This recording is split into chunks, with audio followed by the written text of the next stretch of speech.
Hello everybody and welcome back to the Pro MMA Betting Podcast. Sorry it's a bit late this week, but multitude of reasons. I've been really busy for one. Secondly, both as a fan and from a betting perspective, the St. Petersburg card really isn't overly appealing to me, so it's been a little bit of a issue getting the motivation to get through all the tape, because I knew it was going to be a tough card from betting before I even watched tape. Just looking at the amount of new names, etc., it was just going to be a nightmare to get full read. So yeah, so it's going to be a shorter podcast than normal, just because it is hard to get a full read on the fight. So I'm not going to delve overly deep because we're going to be doing a lot of guesswork. Just to quickly recap on last week, so we had another winning week. From pre-bet we profited about 1.5 units profit, and live bet we actually broke even on live bet, which is one of the first times this year that we've not made a profit on live bet. So about 1.5 units profit overall, which takes us to 10 and 1 on UFCs in 2019. So we've only had one losing UFC event all year on pre-bet, so really happy with that. Success rate has been really high. So hopefully we can continue that with St. Petersburg, but be warned, it's a difficult card for betting. That I don't see how anyone can be confident really on anything on this card. Toughest card of the year, I'd say, by a mile. Just to put our betting results into perspective, if you are betting $100 or £100 per unit, you would now be £5,900 or dollars in profit with Pro MMA betting in 2019. So hopefully with the St. Petersburg card we can break through the £6,000 or $6,000 mark. Please give us a follow on Twitter at Pro MMA Betting, at Pro MMA Betting. Also subscribe to the YouTube channel. You're listening on here now, so please hit the subscribe button. Trying to get to 500 subscribers as quickly as possible, and our subscription packages are available on our website prommmabetting.com. So I'm going to go through all the fights now, but as I say, breakdowns aren't going to be as in-depth as normal. I have done tape on pretty much all the fights, but as I say, it is hard to get a full read, so I'm going to be second guessing myself or giving you false information by pretending I know something that I don't, when there's really very few fights on here that I've got a confident read on. It's one of the, not only this year, it's one of the more difficult fight cards for a UFC that I can remember having to make predictions on in terms of confidence levels. It's just real hard. So many new names on there. In a way it is quite exciting because it's in Russia. There's a lot of Russian fighters on the cards, and Russian fighters bring it, and they have a lot of potential, so we could see some potential stars. So in that respect I think we need to be open to it. But from I mean, I'd probably call myself a better first, fan second, even though originally I was a huge fan, but now it is about making money more than anything else for me, the UFC. So from a betting perspective, it's a disappointing card, and I can't wait for the Miami card next week, which is much better for betting. But nonetheless, let's break the card down and see what we can do this week. We also went 9 and 3 on our predictions last week. So the ratio in terms of us picking winners across a whole card is still really high for the year, so I'm happy with that. But this card is definitely going to test my prediction percentage, so I'm really hoping I'll take anything. I'll take a 50-50 on this card. If I go, I'm not sure how many fights there are. Is there 12? If I go 6 and 6, I'll be pretty happy with that. So, but let's go start breaking down the card. Okay, so first fight on the card, we've got Rafael Fiziev taking on Magomed Mustafayev. I know I've been knocking this card a little bit in the intro, but this fight is actually going to be absolutely insane. I think this could potentially be fight of the night, and it's the very first fight on the card. So Rafael Fiziev comes from an extensive Muay Thai background. He's had a lot of professional Muay Thai fights over in Thailand. He's had 6 MMA fights stretched across the last 3-4 years. Last fought in December, so he's fought fairly recently. Real beastly stand up. He's got that kind of highlight clip on the internet where someone tries to head kick him and he does, it's been called the Matrix, where he just leans back to avoid the head kick. But as a whole, this guy's a really, really solid striker, real big power. The big question mark is his takedown defence in ground game is unknown. I know he's been training at Tiger Muay Thai for this. I've got a source at Tiger who has told me he's been putting a lot of work into his get-ups, but we can only guess how good he will be if he is taken down, or what his takedown defence is like. But this guy is a beast standing, very, very dangerous. Magomed Mustafayev, you guys may remember him. We've not seen him now for, it's 2.5 years we last saw him, when he lost to Kevin Lee. He's had some injury issues. I think he broke his arm in the Kevin Lee fight, but there's been some other issues as well. Before the Kevin Lee fight, he defeated Joe Proctor in the first round. He also beat Peter Hallman with a second round doctor stoppage due to a cut. Magomed is, by trade, he's a very aggressive striker. When I actually went back and watched the tape on him, I could kind of vaguely remember him, but I thought he was going to be more of a typical kind of Russian fighter where he'd mix in the grappling, but this guy just wants to stand and bang with you. So in the back of my mind, I do have here, could he, I'm sure he has got wrestling and ground game ability. I did watch a fight where he heel hooked someone, so if he's got that in his back pocket, that is the danger here against Fiziev, who is completely untested in that realm. Magomed could potentially take this fight to the floor where he'll have a distinct advantage, but I've just got a feeling Magomed's going to give him the fight he wants and kind of brawl on the feet like he's done in all of his UFC fights. And if he does that, I give the advantage to Fiziev. Now, Magomed is still dangerous on the feet, he swings hard, but I just think Fiziev is a little bit cuter with his striking, and I think he can take Magomed out here. So it all depends what kind of game plan Magomed comes in with. Does he take the path of least resistance, which I'm sure he'll have the ability to do, potentially, albeit we haven't seen it in the UFC, or is he going to slug it out with Fiziev? He's been out for 2.5 years. It's a long layoff. These guys have never been to a decision either, so I don't expect this fight to go to a decision either. I'm actually going to pick Fiziev. It's a tough fight to call just because we don't know the full extent of Fiziev's game, but I'm going to go with Fiziev to win here.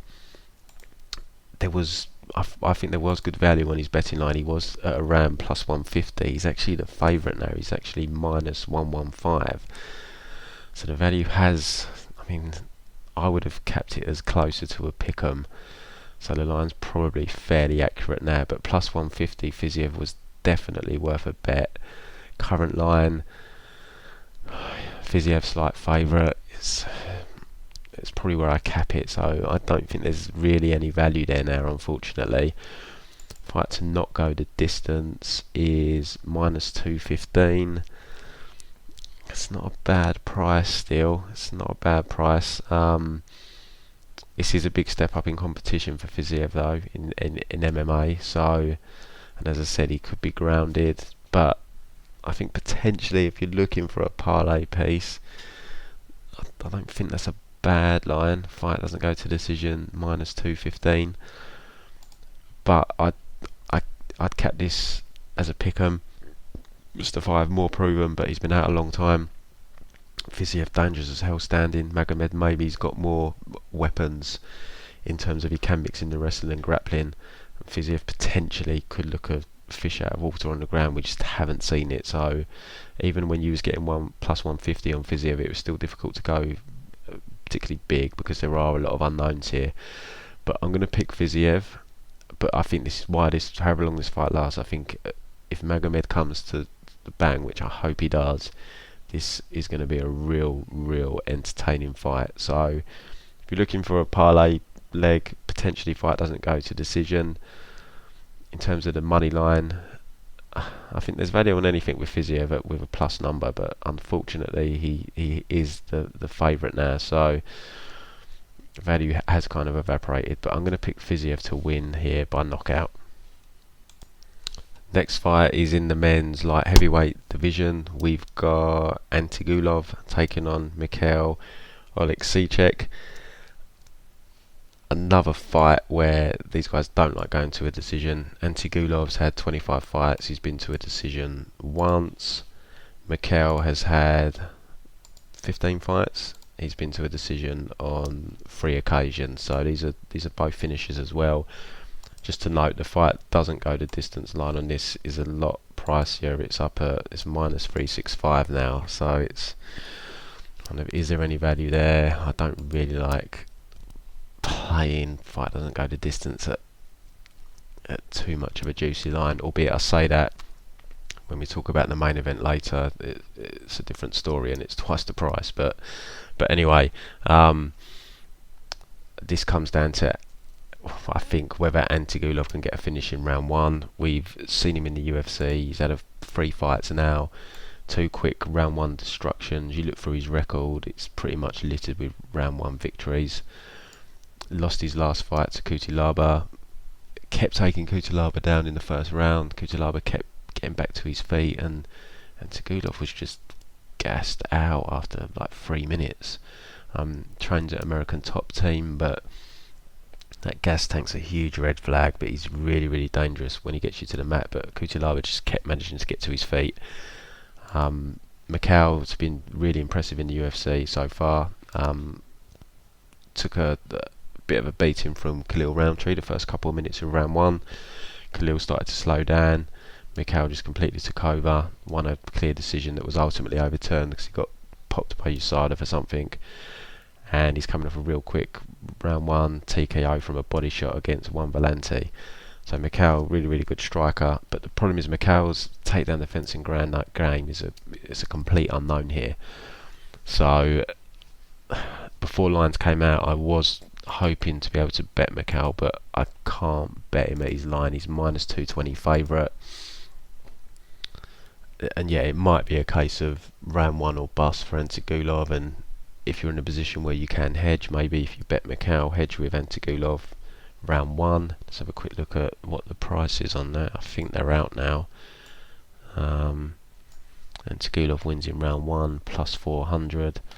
So, but I don't really like hedging bets. It's not my style. And what if he doesn't finish in round 1 and finishes in round 2? Then you've lost money on Mikhail's money line and your hedge with Antigulov. I mean, it probably is a case of round 1 or bust, but you just never know with MMA.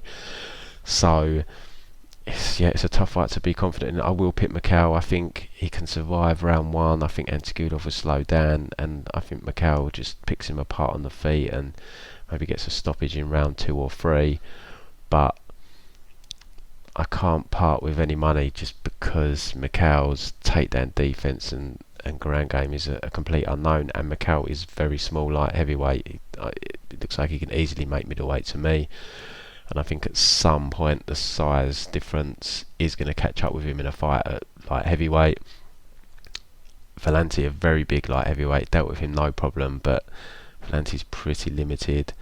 This will definitely give us a better understanding of Mikhail's threshold in the light heavyweight division, because we're actually going to get to see his takedown defense and ground game here, and I'm hoping he passes it with flying colours because I have been impressed with him so far. But I just don't really see how people can be confident betting a guy whose takedown defense and ground game is unknown against an absolute monster on the floor in round 1. But people are probably taking a lot from the Kutilaba fight, where Kutilaba survived and he gassed out and he got stopped very quickly. So, and the guy's been to a decision once, so the gas tank is probably going to be an issue for Antigulov throughout his career. So Mikhail survives round 1. I'm pretty confident he wins this fight.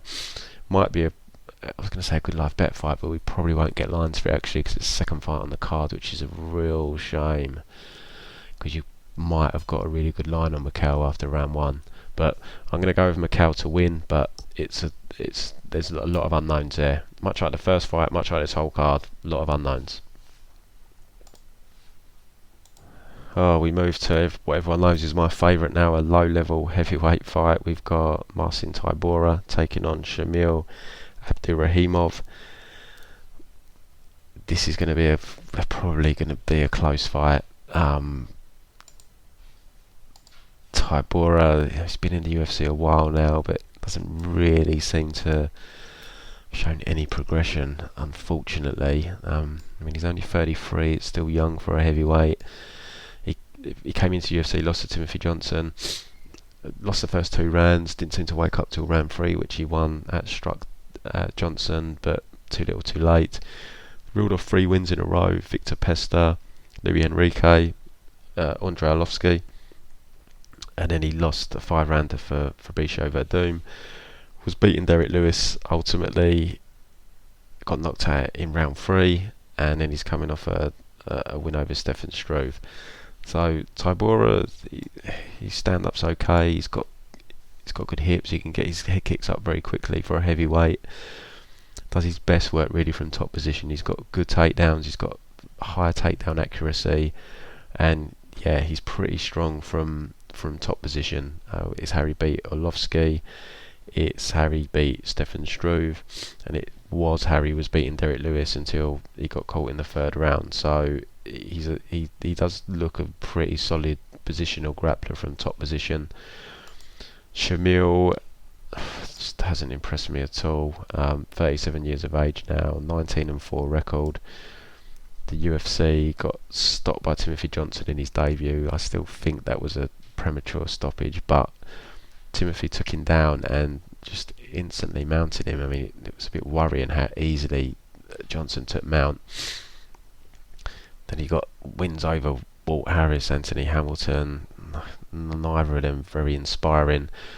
Lost to Derek Lewis. Like Tybura, he was winning that fight, won the first 3 rounds, mainly through takedowns. Kept catching Derek Lewis's kicks, but slowed down tremendously and got taken down himself and pounded out in round 4. Chase Sherman, he got a quick KO win over, which was surprising because Sherman's normally pretty resilient, and he's coming off a bit of a lackluster win over Andrei Arlovsky. On the feet, this fight has got split decision written all over it for me. But the difference for me is, I think if Tybura can get this fight to the mat, it could definitely be enough to win him the rounds, or to at least win 2 of the 3 rounds. As I said, he is good from top position, and Shamil has shown a not good ability off of his back. As I said, Timothy Johnson instantly mounted him, managed to force the referee stoppage. Derek Lewis, now we know Derek Lewis is a beast from top position, and it was round 4 and Shamil was gassed, but on top, Derek Lewis instant finish.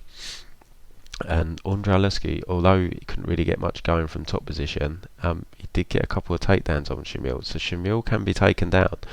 Now, this was unplayable for me when the lines were first released, because I was only really interested in playing Tybura, but he opened at like minus 200, I think he was at one point. The line's actually coming down more and more. He's actually a minus 135 favourite now, so it drops a little bit more. I'd be tempted to have nothing big, because it's low level heavyweight fight, and as I said, if it stays on the feet, it's got split decision written all over it, and it is in Russia, so Shamil might get the nod. But I definitely think there is a path there for Tybura that's a clearer path than Shamil has, in terms of if he can hit takedowns and get top position, because he has shown himself to be a solid top position MMA fighter.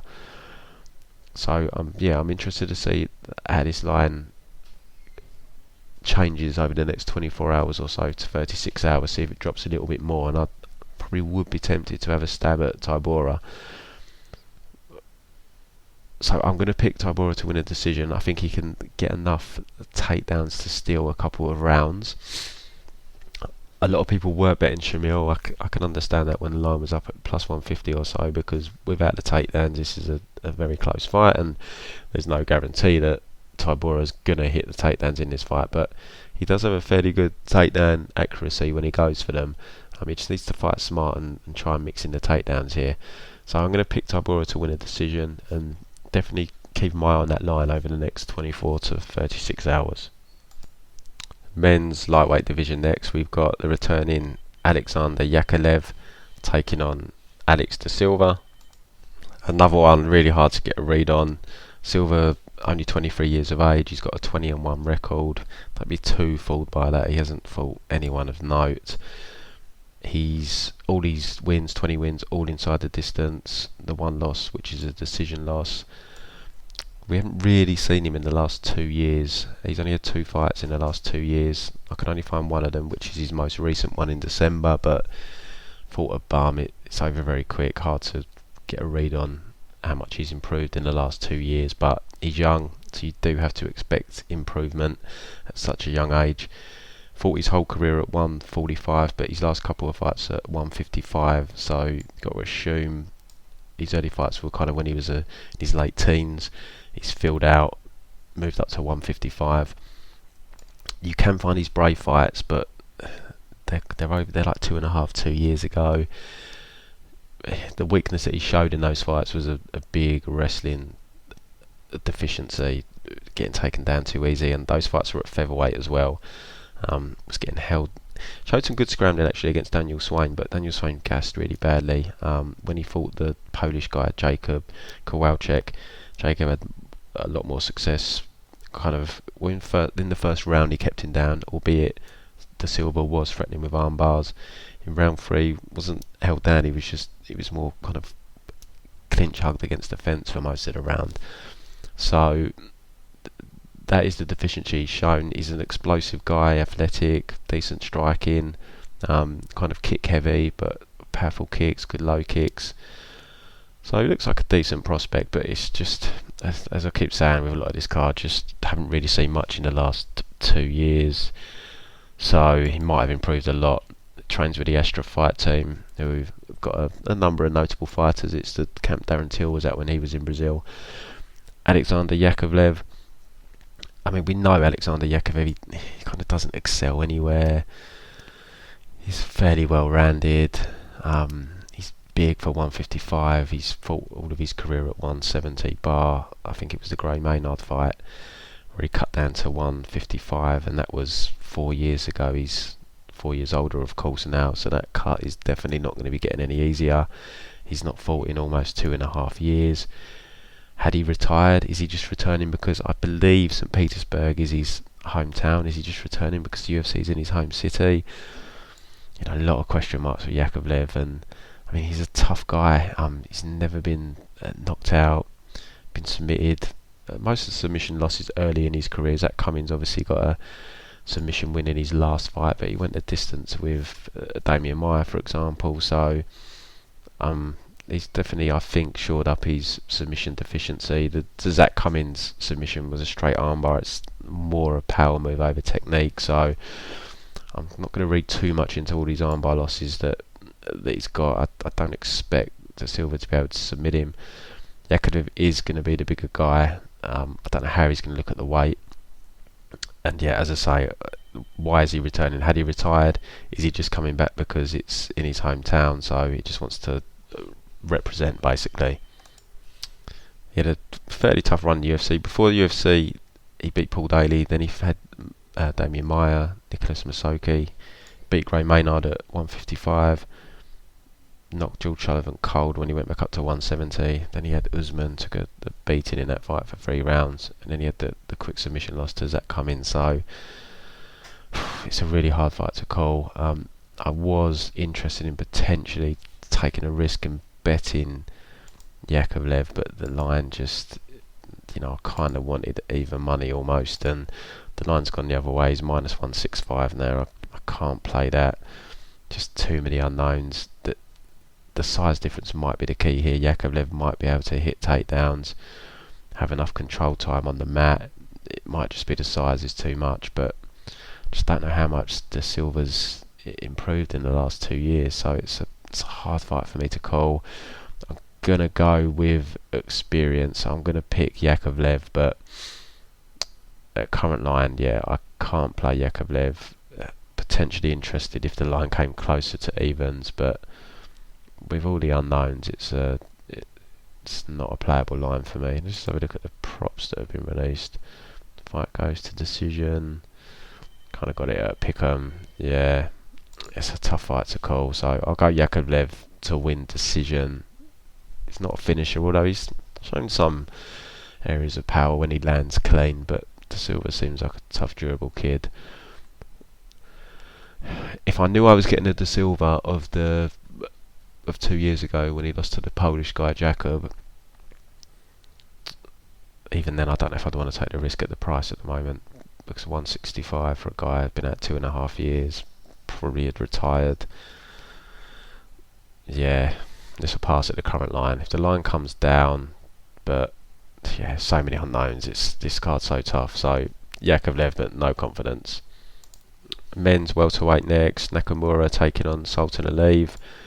Just another fight that, I mean, we have information to go off here because we've got their fights available recently. They're well-known commodities to us, but it's just a really, really tough fight to call because Nakamura, he's skilled, but low volume. He's shown lack of fight IQ. Sultan Aliyev's just a grinder.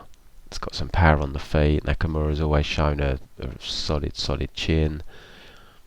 So on the feet, I favour Nakamura as long as he doesn't get knocked out, because Aliyev does have some power, but Nakamura is definitely the better stand-up artist for me. I bet Wally Alves over Sultan Aliyev back in May, that was, so nearly a year ago now. He had the really grotesque swelling on the eye, so he got stopped at the end of the second round. He managed to squeak a decision out against Bojan with his wrestling. Got caught by Kenny Robertson, but he's just been really inactive. Sultan, he's had injury problems. He trains at American Top Team. The line's actually flipped. Aliyev's now the favourite. Nakamura was the favourite pretty much from when the line opened until I think it was just a couple of days ago that the line switched. Line's currently he's minus 115, so it's basically a pick'em. Yeah, really hard fight to call. I don't see Nakamura being finished here. I don't see Sultan finishing either, although he has got a high percentage of KO wins. It's just a tough fight to call. Can he get his wrestling going? I think Sultan might be able to grind it out, but it's not a confident pick. It's just a tough fight to call. Just looking at Nakamura's record, I don't think we've really seen his takedown defence tested, have we, in the UFC? So Sultan is definitely it's the first kind of grinder type that he's faced in the UFC. So it's in Russia as well. And Nakamura, although he's the better striker, he just doesn't do enough really. And if Sultan is landing, I think he will be landing the more powerful looking shots, which can sway the judges. So I'm going to go with Sultan to win by decision, but yeah, this fight could go either way. It's a really, really tough fight to be confident in. Just looking at it now though, what's the over sitting at? Well, the overs aren't out, but fight goes to decision minus 225. I guess I'm not in love with using that as a parlay piece or playing it. I don't like betting overs in general. I'm not good at betting overs, but if someone put a gun to my head and said I had to place a bet on this fight, I probably would go with the over minus 225. I don't really see either guy finishing. I'll go with a leave decision, but definitely could go either way this one. Men's featherweight division next, we've got Movsar Evloev taking on Choi, fighting out of South Korea. Looking forward to this fight because Evloev looks like a solid talent from the tape that's available, and all of his recent fights are available. Stand up okay, but he really excels with his wrestling and ground game. Real suffocating style, sticks to you like glue, gets you to the mat. Endless cardio. Watched him in 5-rounders, not even breathing heavy, and he sets a relentless pace. So quite excited to see this kid. Just to note, his whole career has been at 135, but in a post-fight interview for his last fight, he did talk about moving up to featherweight. But doesn't look like the biggest bantamweight I've ever seen. So just that is one thing to note here, is he is moving up. Choi does look like a pretty big featherweight. A lot of the Koreans, if you remember, are always big at the weight, and he looks like another one that's pretty big at the weight. He's the opposite to Evloev. He's a stand-up guy. Lot of Thai boxing experience, I believe. Had a lot of fights. You see that from his MMA fights. He's all about stand-up. Just wants to stand and bang. Pretty low volume, counter fighter, but he's got big power. So Evloev has to be careful when he's crashing the distance to hit his takedowns here, that he doesn't get hit by a big counter. It's a hard fight to make an overly confident prediction on, because Choi's takedown defence in ground game is pretty unknown. There's a fight from about 3 years ago in a ring where he does spend a lot of time clinched up against the ropes, can't get out of the position, but it was 3 years ago, so how much can you read into that? Also to point out, this is, I think it's Choi's as well, but it's Evloev's, I believe, first fight in a cage. So that for me will make his takedowns more productive, because with the ropes it's a nightmare trying to clinch your hands together, hit takedowns, because there's a lot of flexion in the ropes. They move backwards, so people can get their legs apart and people's bodies start going through the ropes and things. Rings aren't suited to MMA at all. So with the cage, there's no flexion, the cage stays there, it's harder to kind of escape. So I think we could see his takedowns looking even more productive than they do in his fights in M1. And also, go and have a look at some of his M1 fights. It's really bizarre. They fight in the middle of like hills and mountains. It's crazy. Just get a load of people to gather around on the hills and watch the fights. I've never seen anything like it before. But yeah, I was impressed. Does it like a genuine talent. I think I'm going to go with Evloev here. As I said, Choi's takedown defence and ground game is a bit of an unknown, but Evloev has beaten solid competition in Russia. I'm going to take a leap of faith that he can get his takedowns and ground game going, and he can just stick to, worst case, even if he is struggling to get takedowns, I think he can just cage hug him, just chain wrestle, keep going for takedowns. As I said, his cardio is endless, so I don't see him having a problem doing that for 3 rounds. So yeah, keeping with the theme of not knowing everything in these fights, leap of faith in terms of him being able to get Choi down, or at least chain wrestle him and clinch fuck him against the fence. Yeah, from what I've seen, this guy seems like a bit of a nightmare in that sense. So Choi's going to have to show some real solid takedown defence and escapes from the clinch here, unless he can time something when Evloev's coming in. And as I say, Choi has got power. We haven't seen Choi either for the last about 15-16 months since we last saw him, so who knows how he's progressed in that time. But he hasn't really fought anyone of note. Evloev's definitely fought the higher level of competition, so I'm going to go Evloev to win a decision there. Men's middleweight next, Krzysztof Jotko taking on Alen Amedovski. Another fight hard to get a full read on. Jotko's coming off 3 straight losses, 2 of them are knockout losses.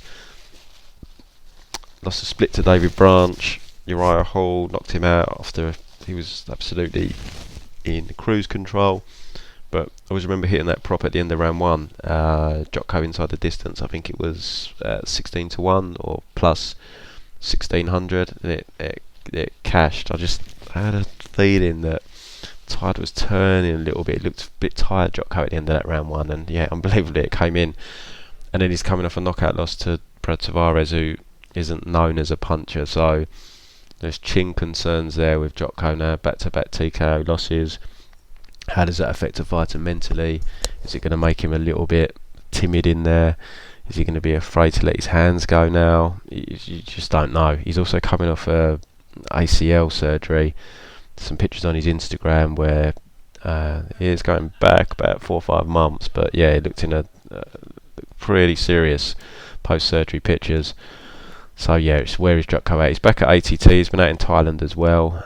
I think he's a decent enough fighter, but it's not good coming off, and Uriah Hall and Brad Tavares as well. David Branch started off his UFC career really well, but kind of 3 losses there, middle level. Alen Amedovski's UFC debut. He trains with Alessio Sakara over in Italy, who you may remember as a UFC veteran. I managed to find this guy's fight where he beats Badr Mamdou in Magnum FC with a second round TKO, because otherwise his only fights were the 2 Bellator ones that you just can't get a read from them at all because they're over so quick. I also watched his fight with Samarko, but it's 4 years ago, and these guys improve, and against Samarko he doesn't look good at all. He doesn't look great in that fight from a year ago that went to the second round. The competition level isn't great. The guy was making his debut, for God's sakes.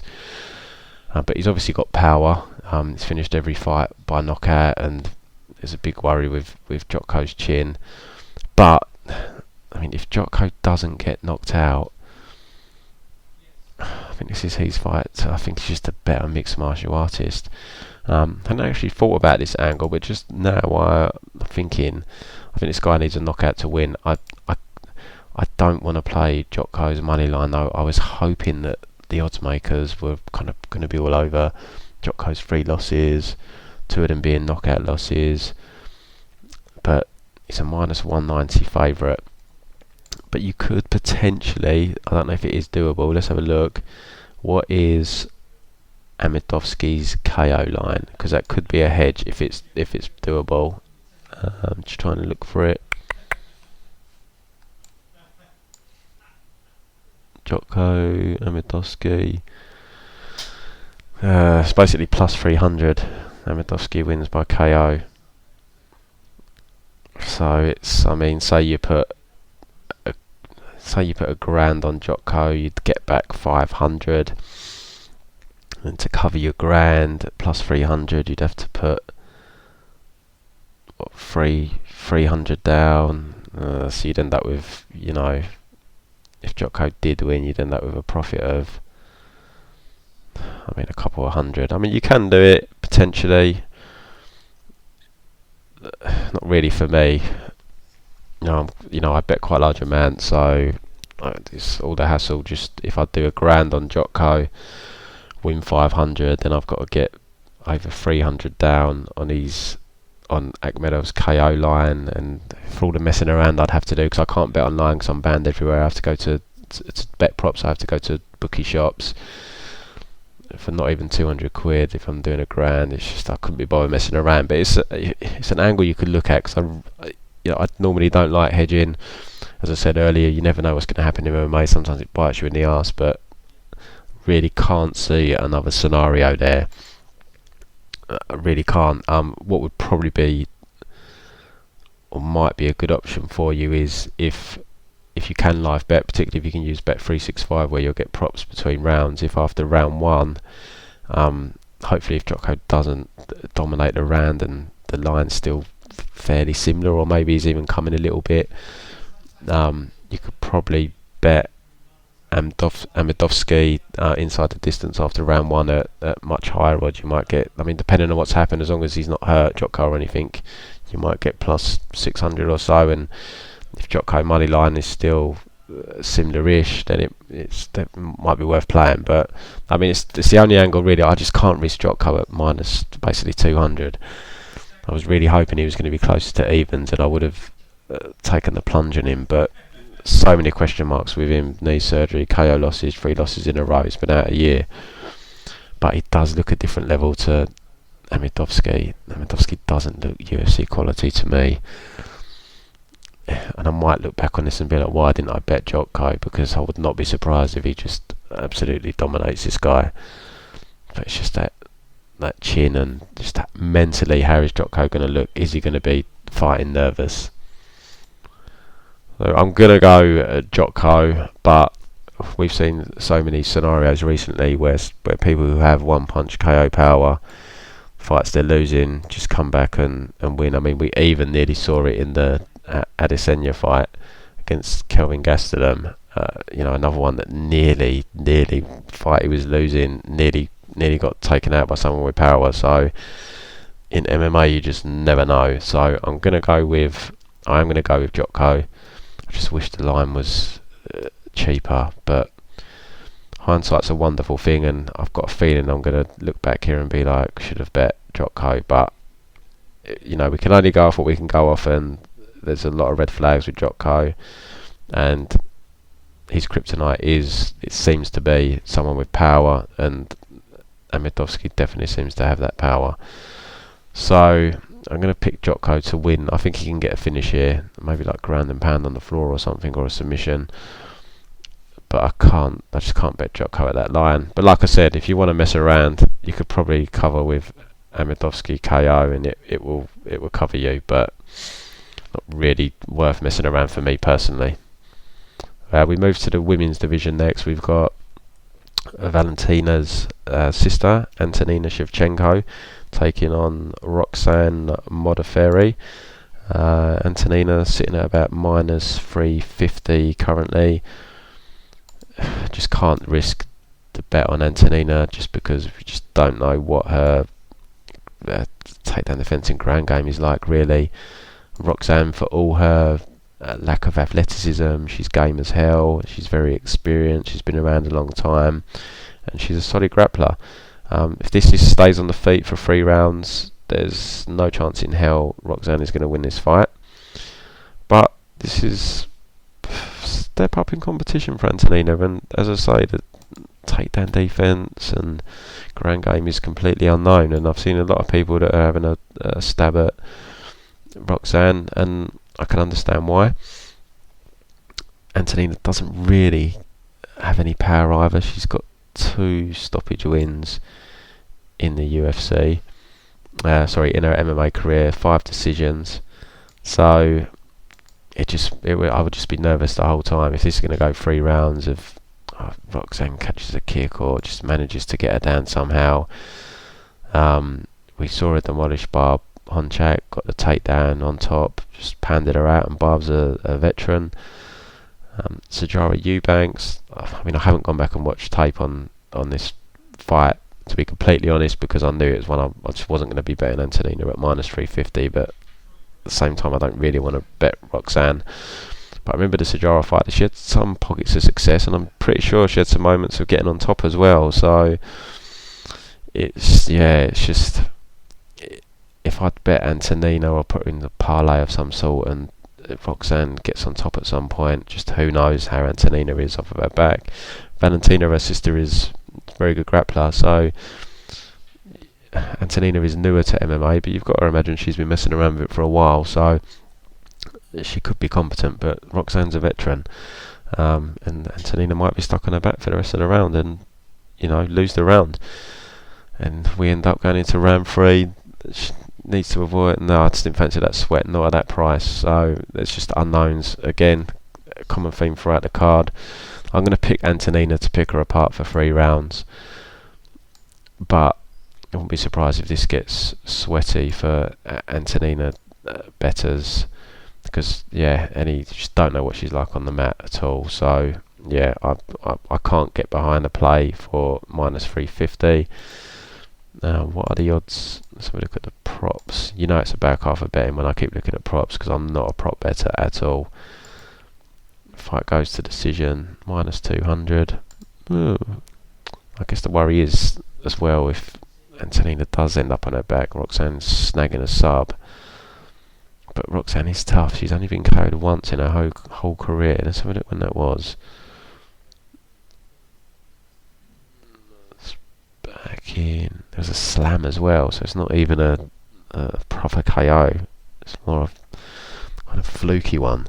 So she's definitely tough, but Antonina's probably the best striker she's faced, and if she's just getting completely shut down and Antonina gets comfortable in there, it could all become a bit one-way traffic, because even though I said Antonina hasn't got power, when you've got the class she has on the feet, it can just all become a little bit overwhelming. So I don't even like that, actually, even though it's a women's fight, so I'd swerve that. But I'm going to pick Antonina, but I would not be surprised if there's some sweaty moments in here, and I'm hoping we do get to see Antonina off of her back, because it'll answer some questions, or at least her takedown defense tested to see if, how it looks.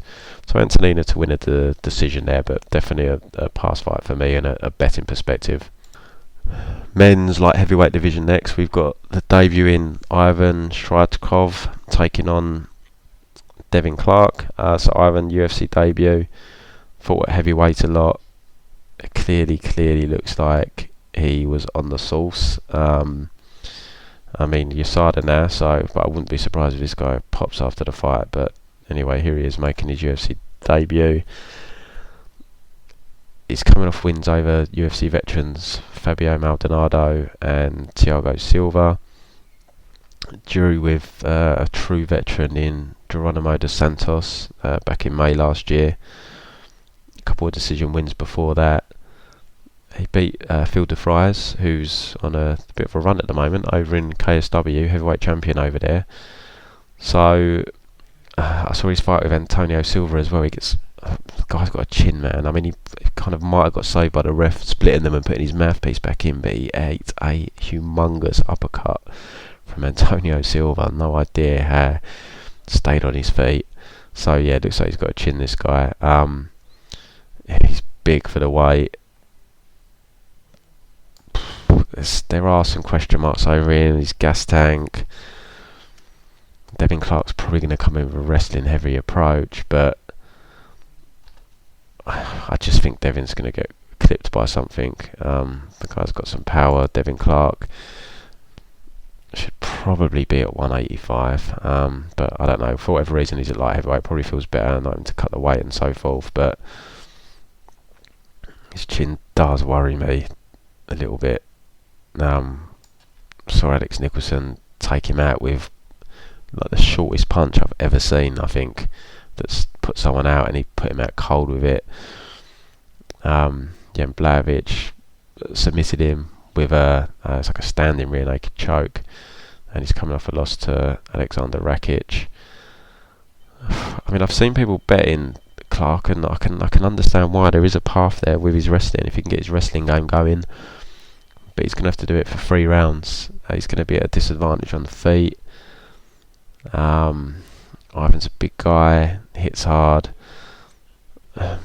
Just not sold on Clark. I definitely don't want to bet Ivan here. There's a lot of question marks on him, but I just don't really trust Devin Clark either. So I'm going to pick Ivan to win here. I think he's going to clip Devin Clark at some point, but I can understand why people would be betting Devin. But it's one of them fights where you're going to be sweating the whole 15 minutes, because I definitely see there being some at worst some worrying spells where Ivan's unleashing some bombs and so forth. So it's in Russia as well, so you've got to factor the judging in. You've got to bear that in mind. Devin Clark's not really doing much, just kind of hugging Ivan, unleashing his bombs. So I'm going to pick Ivan, but it'd be interesting to see how Ivan looks here. I hope he does end up going the 3 rounds. Let's see if that cardio's improved. Let's see what his wrestling defense is like. Let's get a read on his game at the UFC level. So and off the source, how's he going to look? So assuming he is off of it. So I'm going to pick Ivan to win by knockout here. Don't fault people for stabbing Clark. Generally, though, I'm not someone that can bet on someone who I think's chinny, especially when they're at light heavyweight and facing someone that can punch. So it's a pass for me. I was going to say inside the distance prop, but Devin's a bit of a grinder, so if he does end up imposing his will and winning this fight, probably going to grind out a decision, so I'm not even going to look at that actually. Heavyweight next. This is a real low level heavyweight fight, and I'll be completely honest, I've not even bothered to look at a tape on it. It's Marcelo Golm, Sergei Pavlovich. Sergei knocked out by Overeem in his first UFC fight. Marcelo Golm has not looked good at all. Some guys I chat to that I respect are playing Golm for value. Not that they're sold on him, but I know some of them got like plus 250. I think it should be capped closer to a pick'em. Just low level heavyweight just doesn't do it for me. So it's a fight I wasn't going to be betting, because I remember Golm's UFC fights and he hasn't impressed me at all. So it was just a complete pass fight for me. I'm not even going to make a prediction because I've not put in the tape on this one.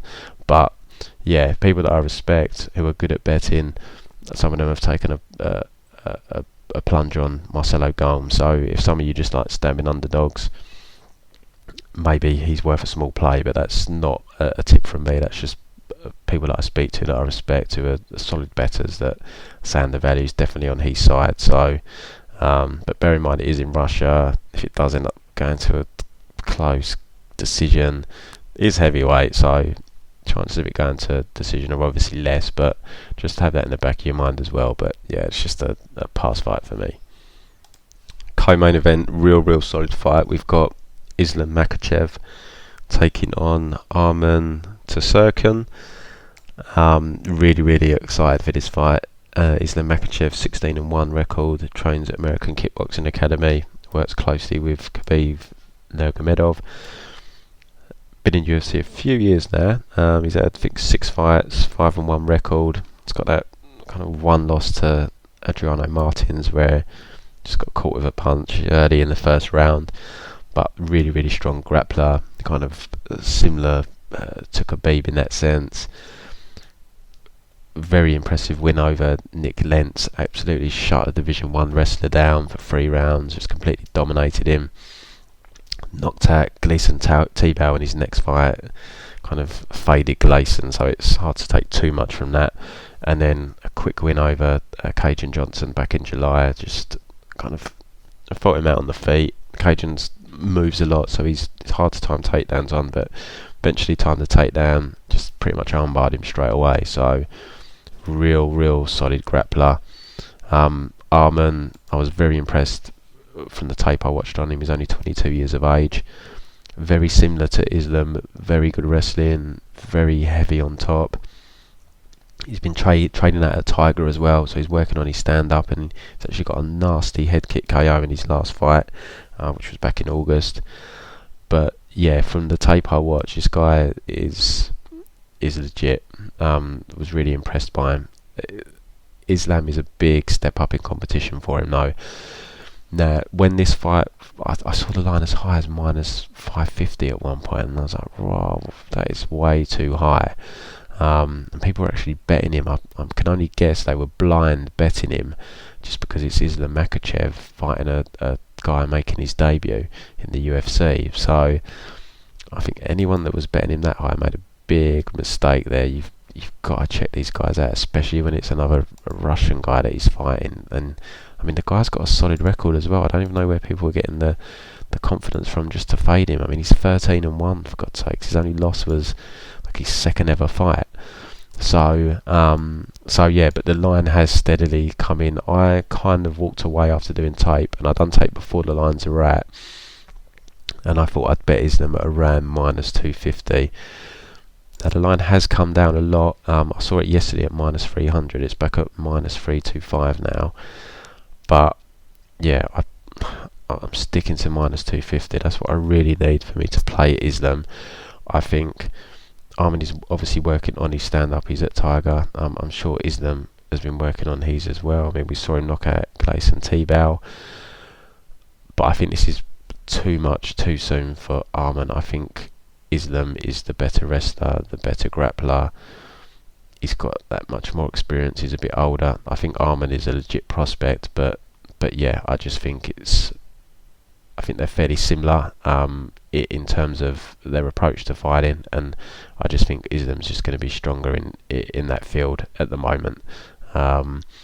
But yeah, I'm really excited to see Arman, because I think he's a legitimate prospect. But I'm excited to see Islam back as well, because again, real strong takedowns and grappling, very impressive. So yeah, if I can get around minus 250, I'll definitely look to play Islam. Anyone that had a crack at Arman at, I think he was like plus 400, plus 350. I don't fault you at all. A small stab. I don't think people should be getting carried away, because, as I say, I think it will be too much too soon. But real interesting fight here, and Arman is legitimate, but I just think Islam is just one step ahead of him at the moment. But I'd need minus 250 to bet him. So main event of the evening, we've got Alexei Oliynyk taking on Alistair Overeem. Overeem's minus 255 favourite at the moment. I just can't get behind betting Alistair at minus 255. Not when the guy's been KO'd about.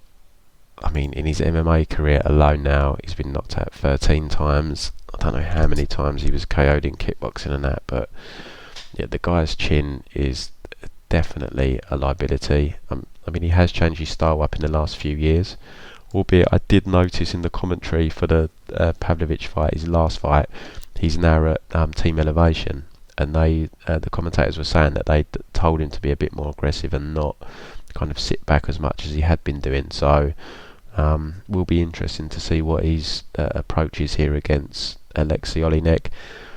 Alistair he's clearly the better fighter. He's the better striker by a country mile. He's got decent takedown defense. He's only been submitted once in his whole career by Fabricio Verdum many years ago. So he's got solid submission fundamentals. I remember he won like the ADCC Europeans. He's got a solid guillotine, albeit we haven't seen it. I remember he tried to snatch it on Stipe, but Stipe escaped. But we've not seen it for many years. But yeah, I mean, I'd be very surprised if he tries to put a guillotine on Alexei Oliynyk. I think that'd be extremely risky. But yeah, look, he's a well-rounded fighter, but his chin's just always been a liability for him. He's got massive power. Alexei Oliynyk, I mean, you watch tape on the guy and you just want to fade him all the time because he's 41. He's not particularly athletic. He's slow. He plods.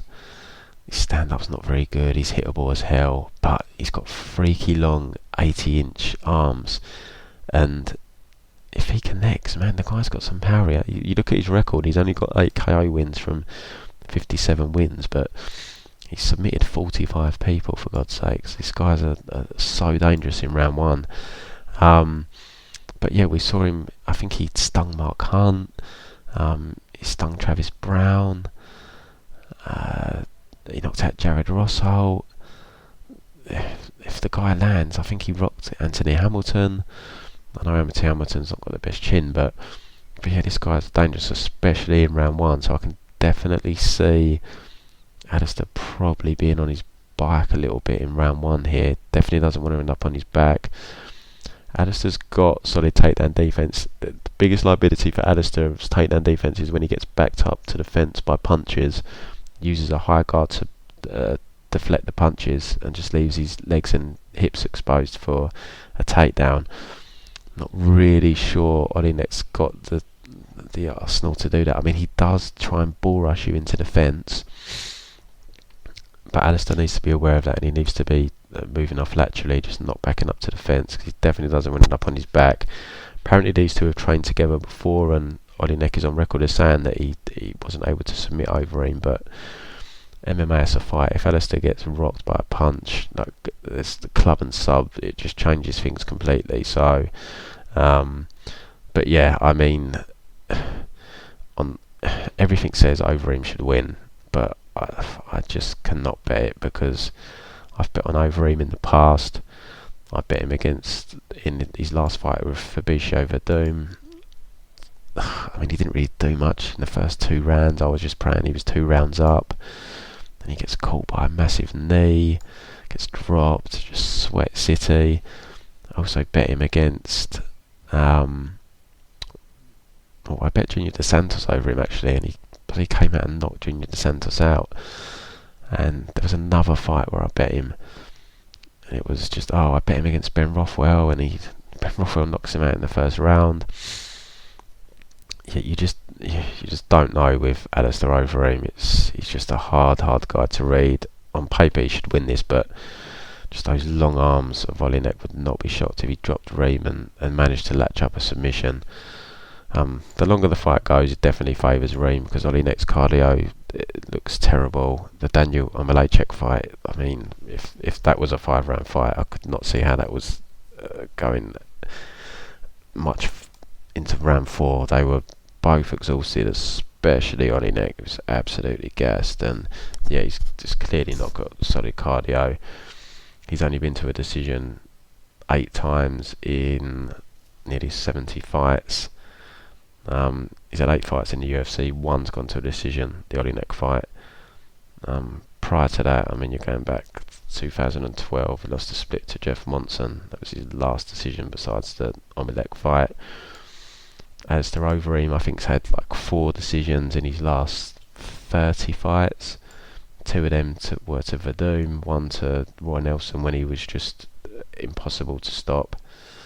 And there's another one in there against someone I can't remember off the top of my head. So, I mean, yeah, in theory, Alistair Overeem is the right bet. Me personally, I can't get behind -255. No, thank you. Kind of the only props that are interesting. I don't see this fight going to a decision in a million years, but that's reflected in the price. It's -600, but you know, I can't advocate playing the -600, but I just don't see how this fight goes to a decision at all. Overeem if you want to bet Overeem, I'd probably take knockout, because I just can't see him winning any other way. I don't see it going to a decision. I don't see him risking dropping for a guillotine on Oleinik. It's -160, so it's a point better off. Personally, if I do play a prop, I'm not a big prop better, because there's so many variables about how a fight can go. But if you are very confident in Overeem and you really want to bet him, I'd probably take the KO route at -160. I do think Overeem wins, but Oleinik just... I remember with the Mark Hunt fight, a lot of people were very confident in Mark Hunt, and I just done the tape on it, and I just couldn't get behind Mark Hunt in that fight. And Oleinik pulled it out of the bag, and it's the same here. And Overeem's just got that durability issue that you just don't want to. It just makes me very hesitant to bet him, even in a fight where he should win handsomely. But that long reach of Oleinik, just winging a slow motion bomb, just landing on Overeem's chin, just worries me. So I'm going to pick Overeem, but I just can't bet on this fight. But if you are very confident in Overeem and you want to bet it, I'd probably take the KO, but I just wouldn't advise anyone to go big on this fight, even if you are confident. It's heavyweight, Overeem's chinny, Oleinyk's just a dog, man. Just pull shit out the bag. So yeah, that's his card wrapped up. It's actually, breakdown's actually taken me over an hour, which I'm surprised at. Thought it'd be shorter than that. Good luck. It's a tough card. I wouldn't advise to bet big on anything. Just try and squeeze out some profit this week. And next week is better for betting when we look at the Miami card headlined by Jacare Hermansson. If you want to look at the subscription packages for bets, it's prommmabetting.com. Twitter account is at prommmabetting. Please hit the subscribe button on YouTube. Bettors, as I said earlier, who risk £100 or $100 per unit, are up £5,900 or dollars with me in 2019. I also offer live betting audio tips. I'll be offering it again this week. It's another service. It's free money, guys. So if you're interested in getting live betting tips, feel you need a little bit of help with your live betting, just subscribe. You will cover your cost, no problem. It's free money. We broke even last week, very unusual, but normally it's profit, and we're going to have live betting for, I think, 10 of these fights we'll have live betting for. I use all of my odds based off of Bet365. I can't use Bet365 personally anymore, but I base my odds off of that because it's everyone's favourite book, and they release props as well. So if you can use Bet365, great. Don't have access to that, there's other books you can use. Plenty of books out there you can use for live betting. Like at the moment I'm using William Hill, for example, but you only get money line, you can't bet props on it. But yeah, live betting tips, absolutely free money. So that service is offered for every UFC event as well as pre-bets, and we are 10 and 1 on UFC events this year, just the one loss from the 11 events. So touch wood, fingers crossed we can make it 11 and 1 and keep the winning streak going. So good luck everybody, and I'll be back next week.